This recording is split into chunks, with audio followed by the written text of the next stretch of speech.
আসসালামু আলাইকুম। ইলিশ মাছ আমরা কম বেশি সবাই পছন্দ করি। দেখা যায় কিছু সময় ইলিশ মাছ ধরা নিষিদ্ধ থাকে, তখন কোথাও ইলিশ মাছ পাওয়া যায় না। আমার মতে তখন যদি ইলিশ মাছ পাওয়াও যায় আমাদের না কেনাটাও উচিত। এই জন্য তো আর ইলিশ মাছ না খেয়ে থাকবো না। যদি আমরা ইলিশের মৌসুমেই বেশি করে ইলিশ মাছ নিয়ে এভাবে সংরক্ষণ করে রাখি, তাহলে ইলিশ মাছটাও খেতে খুব মজা লাগবে, এর স্বাদটাও নষ্ট হয় না, ভালো থাকে। আমি একটা পেজ থেকে অনেকগুলো ইলিশ মাছ নিয়েছিলাম, কারণ জানতাম কয়েকদিন পরই ইলিশ মাছ ধরা নিষিদ্ধ থাকবে, আর পরিবারের সদস্যরা আছেন কয়েকজন, তাদের ইলিশ মাছটা খুব পছন্দ। থেকে ইলিশ মাছগুলো একটা একটা করে বের করে নিলাম।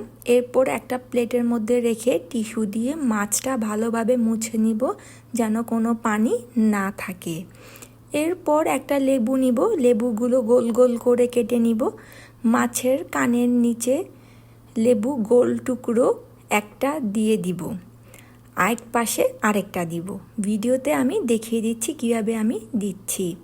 এরপর একটা পেপার নিব, পেপারের মধ্যে মাছটা সুন্দরভাবে রেখে নিব।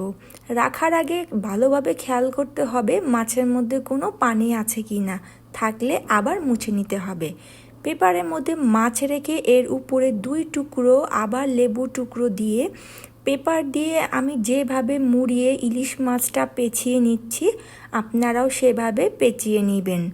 এরপর একটা সাদা পলিথিনের ভিতরে দিয়ে মুখটা বন্ধ করে ডিপ ফ্রিজে রেখে দিবেন। এভাবে অন্তত 3 থেকে 6 মাস খেতে পারবেন। আজকের ভিডিওটা আপনাদের কেমন লাগলো কমেন্ট করে জানাবেন। কোনো কিছু জানার থাকলেও কমেন্ট করতে পারেন। আর যদি ভালো লাগে ভিডিওটা একটু শেয়ার করে দিবেন।